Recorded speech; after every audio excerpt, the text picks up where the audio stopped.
कफन। ये कहानी एक गांव के हरिचंद नामक परिवार की है जिसमें सिर्फ 3 ही सदस्य रहते थे। घिसू का बेटा माधव और उसकी गर्भवती पुत्र वधू बुधिया।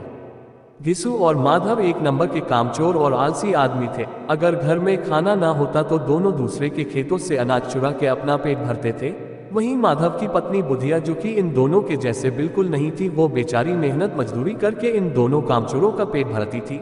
एक रात दोनों बाप बेटे अपनी झोपड़ी के बाहर किसी के चुराए हुए आलू आग ला कर भून कर खा रहे थे। दूसरी ओर बेचारी बुधिया अपने प्रसव पीड़ा से तड़प रही थी। तब घिसू ने माधव से कहा, जाकर देख तो आ, बेचारी इतना तड़प रही है, कैसा बेदर्द इंसान है तू। इस पर माधव बोलता है, मुझसे उसका रोना और तड़पना नहीं देखा जाएगा, क्योंकि माधव को डर था कि अगर वो अंदर जाएगा तो बची कुची आलू भी उसके बाप द्वारा खत्म हो जाएगी। दोनों आलू खाने के बाद अपनी धोती ओढ़कर वहीं सो गए।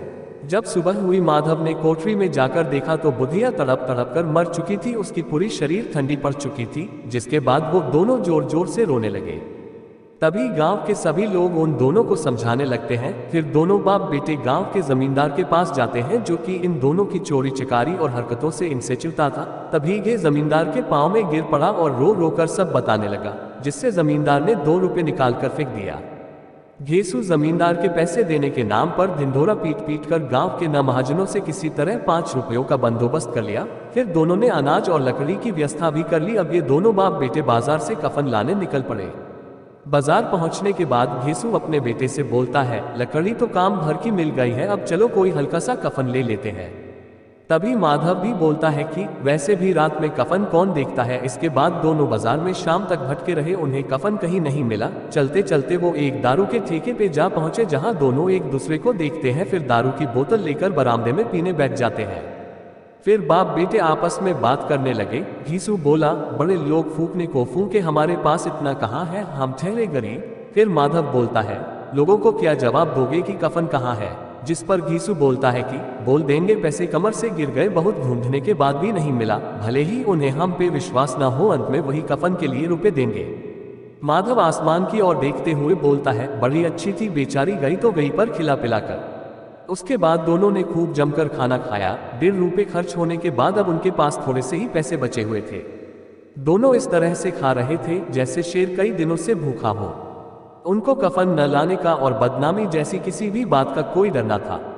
बचा हुआ खाना माधव ने एक भिखारी को दे दिया, जो काफी देर से पेड़ के नीचे खड़े होकर इनको देख रहा था।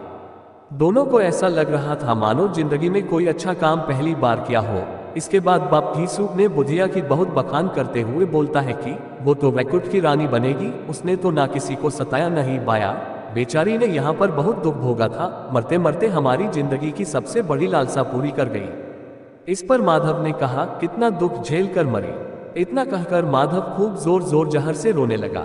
घिसू ने उसे समझाते हुए कहता है, क्यों रो रहे हो बेटा, इस बात से खुश हो कि वो इस मायाजाल के बंधन से मुक्त हो गई, वो तो बड़ी ही भाग्यवान थी। इतना बोलकर दोनों खूब नाचे गाए, अंत में नशे में चूर होकर वही गिर पड़े। और उधर गांव वालों ने बेचारी बुधिया का अंतिम संस्कार मिलकर जैसे तैसे कर दिया। दोस्तों, ये कहानी आपको कैसी लगी, एक प्यारा सा कमेंट करके जरूर बताइएगा। वीडियो पसंद आई हो तो प्लीज लाइक और शेयर जरूर करिएगा, और अगर आपने हमारे चैनल को सब्सक्राइब नहीं किया है तो प्लीज सब्सक्राइब जरूर कर लीजिएगा। हमारी वीडियो पूरी देखने के लिए दिल से आभार आपका।